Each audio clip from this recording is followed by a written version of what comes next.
Well, back again to Smackdown. I'm going to tell you this. There were only 3 things that were important in this entire show. 3. Just 3. Anyone else is going to say something different, that's their prerogative, fine. I can't make them see my way, or you. I can only tell you what I've seen and what it felt like in Atlanta, Georgia. It felt like they only cared about 3 things. And everything else feels secondary to the point where, will it even matter at Royal Rumble? I'm just saying, that's how it feels. Now, let's go to the first match. That is LWO versus El Gato de la Fantasma. Or Del Fantasma. They decided to go back to the old music and to the old name for Santos Escobar, which is understandable. He started it in NXT. He made it, so why not? Then we got Carlito back, Toro, and Wild. And here's the thing. The match quality is not the issue here. Santos Escobar got the pin. He did. He won.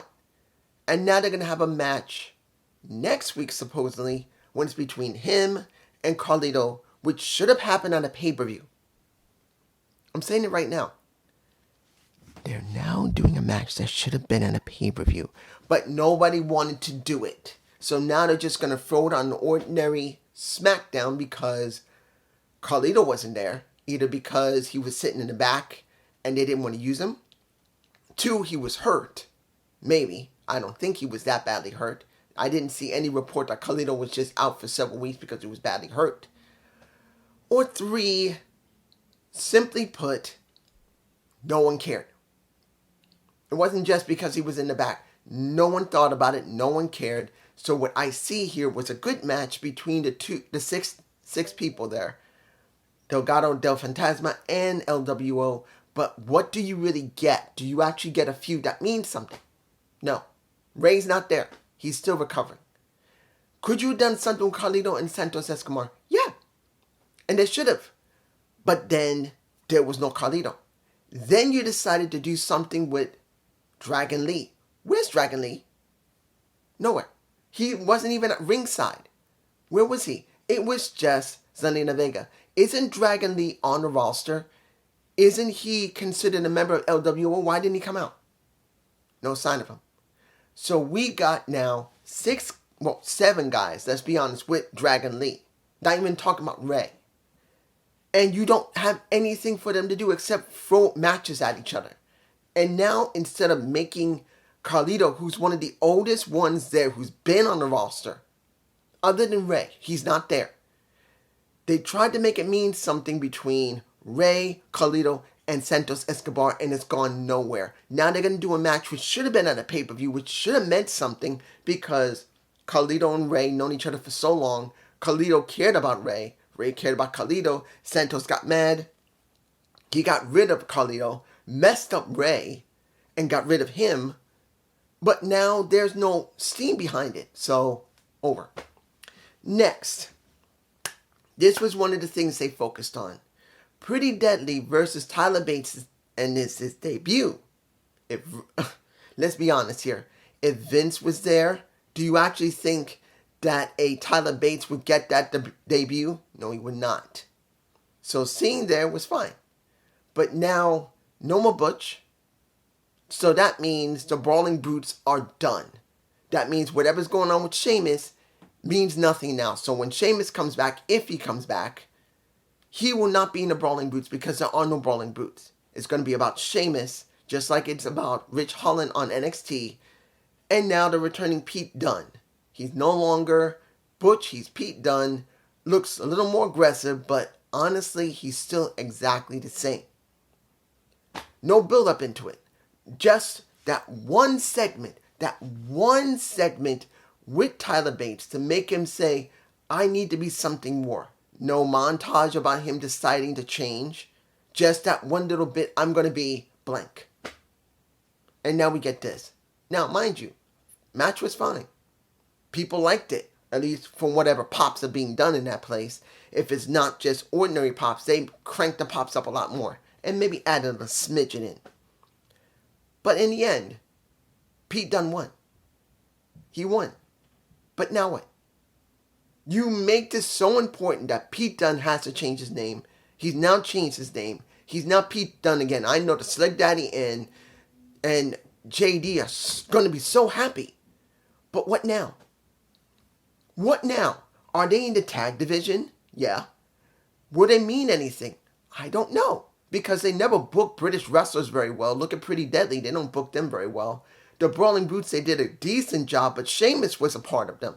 So if it was just Rich Holland and Butch, they would get nowhere. The only reason they did is because of Sheamus. Sheamus is not back yet. So look what happened. They split up Pete, they split up Rich, and now they rebooted Pete back to himself. And the reason I had to think about this, I'm going like, what can they really do with Tyler Bates and Pete Dunne? Yes, they've known each other for years, but what?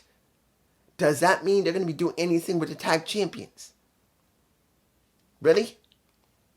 When is Judgment Day going over to SmackDown? Because they own the titles. They're supposed to switch.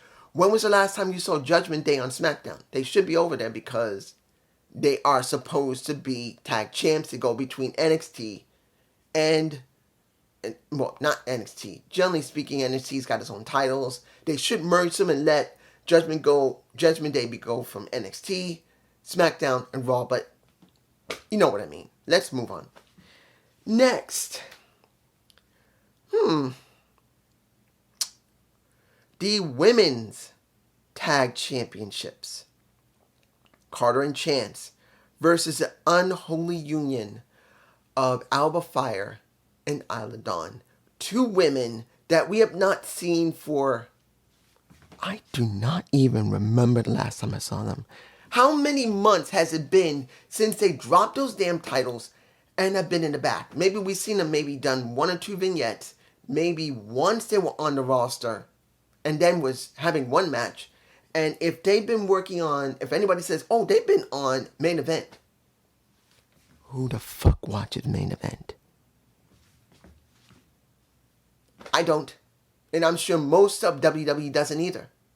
So even if they were on Main Event, what does that actually mean? Nothing.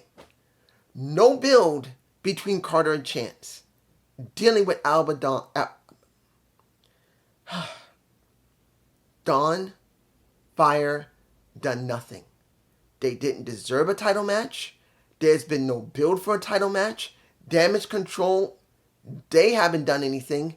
They were at ringside, and it's understandable them being there because of how over they are. They had to be there. But Alba Fire, Isla Dawn have done nothing.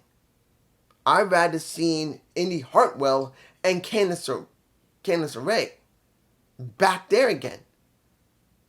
Because there's no other people there other than Knox and Natalya. And then we got what? Not the ones that are on SmackDown. It felt like and how long was that match? I gotta check my notes. How long was that match? About 4 minutes. 3 at the most. No, actually, 3 at the most. Maybe 4. Hoping about 4 minutes. They actually had a match. Not counting their intros and when they were talking, like when it was going on at commentary and they were dancing around. You do not count that. We're talking about what was done in the ring. I say about 3 minutes to most, almost 4. And people say, and I'm still worried about Naomi returning to WWE when nothing has changed yet. If she goes back, I give my word, she's going to regret it. If the merger has gone the way it is, it's still not set in stone anything yet. And Ari and his daughter, who is in, if I believe it's his daughter, is in creative, this is what we're getting? Tell me if I'm wrong. Tell me. Does this look great to you? I'm just saying. All right. Let's get to the more meaty stuff. The KO show. I was not looking forward to it because I don't like seeing KO show. Not that Kevin Owens isn't great on KO. It's just that I believe he's better without doing it. He doesn't need the show. That was a Vince thing. Vince liked making shows like Johnny Carson. That's why the Miz TV thing kept going and is still going. Because it's a staple now. Miz TV, the straight edge, no, the cutting edge, the I can't remember what Jericho's show was. The Jerichoholics? I don't remember. But it's always been about what Vince has stated. That's good for the company. So I was not looking forward to it. And then when you see this long-winded KO show, which could have just been an ordinary thing that could have just done in a ring without all the glamour and the sets. They could have just done the segment in the ring without all of that. I'm saying it. They could have just had, see it like this. Logan Paul could have came out and talked to the WWE Universe. Then KO could have came out saying, I want to talk to you. And he said, all right, come and talk with me. You stupid little man. I'm one of the best influencers, the best wrestlers, the best boxers, the best billionaire with a B. I am Paul. Not Logan Paul. I'm Paul. Better than Paul Heyman. I'm Paul. You could have done that. But we got this. Was it good? It was okay. Honestly, it could have been either way. It could have been what I just said, where Logan Paul was just in the ring talking. KO came to the ring and said, look, I want to talk to you. And they could have gone from there. No different. But that's just me. In the end, what do we get? We get KO telling Logan what he can do and what he can't do. And pretty much said what a lot of people all know. Logan's being protected. We know what's been going on with the fraud with Logan Paul. Many people are still not fond of him because of the what happened in Japan. I'm not going to say the S thing because not that I'm being monetized. I just don't want to be age restricted, I guess. But I don't think I've ever been age restricted, have I? I don't know. But the point is, he says you're being protected, but I'm going to take that damn title off of you. And he addressed the cast. He took it off. Logan decked him in the face. Logan said he can knock him out, and KO said, it doesn't matter how many times you try and knock me out, I'll just get up. And he did. And KO pretty much did what he did. We know what KO does, and this is what we got. But here's the thing. Seeing that KO did what he needed to do, but then got his ass handed to him by Logan Paul, and his hand being the issue here after getting slammed, you wonder, is this still a good feud after this segment seemed very dry? Even though it did have its moments, yes. Yeah, it's one of the more interesting things that's going on. I just think they didn't need to do the KO show. They could have just had a segment in a ring and did exactly like I said. Let's move on. Now, we got 2 vid packs from Final Judgment and Bobby and the Street Profits. I don't remember what Bobby's new faction's called. I don't remember it. Them? Him? I don't remember. Were they both effective? Yes. But people want to see Bobby's faction go over. But then people want to see pretty much Final Testament get over. And you're sticking them together where I don't know if it's going to be able to work. I don't know if they're going to be able to raise each other up. Now, you're going to say, of course they can. The matches will be great. It's not just about the matches.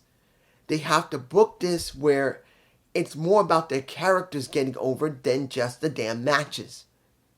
Because this is what we've been getting anyway. We're going to get a beatdown between the two teams.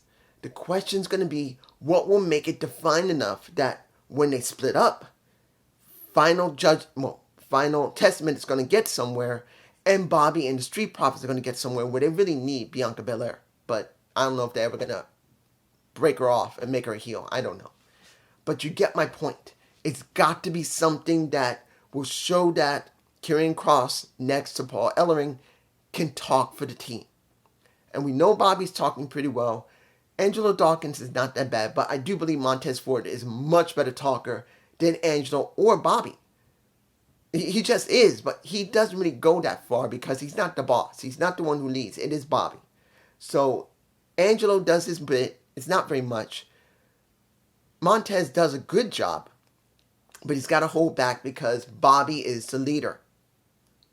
And I'm not even saying Bobby's bad talker either, but Angelo Dawkins between the two was never really the best talker, but he does have the best presence, even though Montez Ford is just as good. Just saying.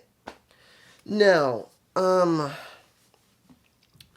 we did get something about Carmelo Hayes and Austin Fury. They both seem to be fine. They didn't get badly hurt, thank goodness. But they're having another match again to make up for the match when he botched. And that's going to be in Florida next week.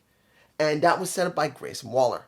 And you can see how pissed off Austin was, going like, dude, what the hell? You got to stop doing that. He said, what? You can take him. Where are they going? This is the first feud for a Carmelo Hayes. That's what this is about. This is his first feud. That's what this is about. But it's not being really spotlighted because of the botch. So, if they're both alright, they're getting another shot at it. The question is going to be, what will happen after this match? Would this mean anything for Carmelo Hayes? Because there's not going to be much for Austin Fury or Grayson Waller. They're already on the roster. They're doing whatever they're going to do. This is about getting Carmelo over. But the question is going to be, once he's over, does that mean he's going to finally go to the main roster? Are they going to finally pull the trigger on him and finally his partner Trick? Don't know. We will find out in the next couple of weeks, sooner or later, before Royal Rumble. Sooner or later, they're going to have to do it. Let's see. Anything else? Let's get to the final two matches. AJ versus LA Knight, where we already know what happened. LA got nailed and AJ won the match by disqualification. Just did. But what caused it? Contract signing at the beginning of the show. We got AJ coming out. He signs it immediately. He does not wait. LA comes out. He eventually signs it. Then Orton comes out. He does also eventually sign it. But when Roman comes out, he does not come out. Due to the fact of what happened in the very opening of the show, and he says, I expect you to get the business handled. No, what did you do? You actually let Paul go out there by himself. That was in the beginning here when Paul came out and pretty much said, look, Roman Reigns had just gotten to the arena. Me and him have not talked to our lawyers yet. He is not signing it. And basically Nick Aldis said, if you're not going to sign it, this is going to be a triple threat for the vacant title. And pretty much Paul got pissed. And then LA got pissed. And then AJ got pissed, acting like two bitches, arguing between each other. And the one who was sitting back, going like this, is Randy Orton. He ain't saying nothing.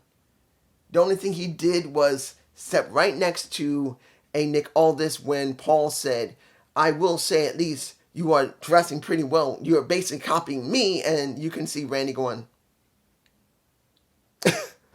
That was one of the funniest things in the entire segment. Seeing that AJ and LA were fighting one another like two little bitches. I don't know if that was necessary. I don't know if it was needed. And it led to this match because of the fight they had after they were arguing. Now, once it was said and done, when Solo gave the spike to both of them, he just boink. He nails them both and calls out Randy Orton. And this is what I knew sooner or later, because of what happened with their match before, you're going to have Jimmy come out again, which he did. You're going to have Solo come out, well, which he was already there, but pretty much Solo wants to just, how can I explain this about Solo? I didn't mean to botch there. This is what it comes down to. From what Solo said to Roman, he was going to fix this. He took out AJ, at least temporarily. Took out LA, at least temporarily. He was supposed to take out Randy, which he did not. He didn't take him out. The one that got taken out was Solo by Randy Orton. And when it came to Jimmy, who's basically the punching bag at this point, it was AJ and LA that basically took him out. At least until Roman came out and nailed everybody. So Roman signs it. And the last person there that got the last laugh was Randy Orton. He gave an RKO to not only Solo, AJ, LA Knight, and Roman. He gave pretty much everyone a RKO for their trouble, except for not Sammy, Jimmy. I think I'm beginning to forget about Jimmy because they are really using him as a punching bag. Let's make this clear. When you see Roman saying that yeet, no yeet, yeet, yeet, no yeet, you're supposed to be doing your job. And the now future tribal chief is stepping up. It's like, this is not even comic relief at this point when it comes to Jimmy Uso. This is like, well, we don't really have any idea what to do with you, but we know we're going to fuck you over because Jay is over much more than you because he's better than you. And this is in the back. Daniel Woman, who's in TNA right now, got a lot of publicity and it's pissing us off. So we're going to make you job your ass off until we're done with you. And then maybe we'll let you turn around and be good again with your brother Jimmy, or Jay, or Solo. Or better yet, we're going to have you job for Solo. So you're just going to have to keep being a joke. That's what I feel about Jimmy. Jimmy is nothing but a joke. And I'm beginning to forget who Jimmy Uso is. And I used to like Jimmy. I always felt Jimmy was the joker of the group between Jay and Jimmy. But now him being a joke is a real joke. But was this good? Pete Dunne getting his name back is one thing they focused on. When it came to the KO show, that was one of the major focuses. And the ending of the show where they wanted to make sure that Randy came unscathed. Flat out. So, I can't tell you this is a great show, but this is what we got. And I hope you enjoy it. Peace.